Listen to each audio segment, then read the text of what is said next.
Life cycle assessment, commonly called LCA, aims to identify the environmental impacts of a product compared to a situation in which this product would not exist.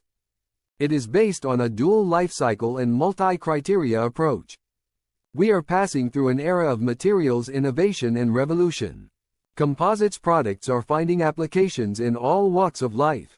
These materials have a track record of providing useful benefits including high durability, mechanical performance, design freedom, low weight, and ease of manufacturing. Composites can be easily recycled. This lecture describes the very basics of LCA terminology.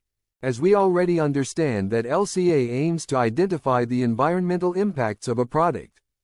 It is based on a dual life cycle and multi-criteria approach.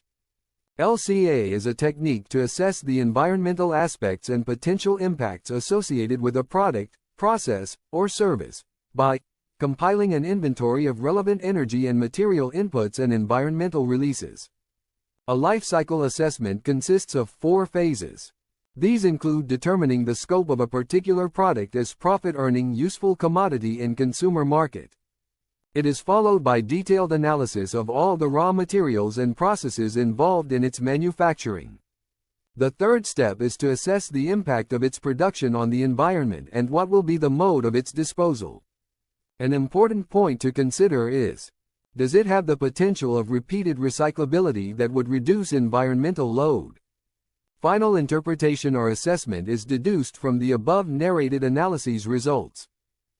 Points described in previous slide are flashed on the screen in summarized form. Estimate LCA of your product to find priorities for sustainability and make fair comparisons between alternatives. Life cycle assessment, LCA, is an internationally standardized methodology to quantify the environmental pressures related to specific goods and services. LCA results help to understand the environmental benefits, the trade-offs and areas for achieving improvements taking into account the full life cycle of the product. LCA also allows to determine the ecological and carbon footprints of a particular product. The ecological footprint is a measure of how much area of biologically productive land and water an individual, population or activity requires to produce all the resources it consumes and to absorb the waste it generates. Carbon footprint or carbon profile is the overall amount of carbon dioxide and other greenhouse gas emissions including methane, nitrous oxide, and others associated with a product, including its transportation, supply chain and emissions from use and end-of-life recovery. Next lecture quantifies the low carbon footprint generation for fiberglass and other composites products. Important web links are flashed on the screen. Stay tuned for future courses on offer from Technology Education and Mentoring Center. The next lecture entitled, Composites Provide a Low Carbon Footprint is continuation of the present lecture.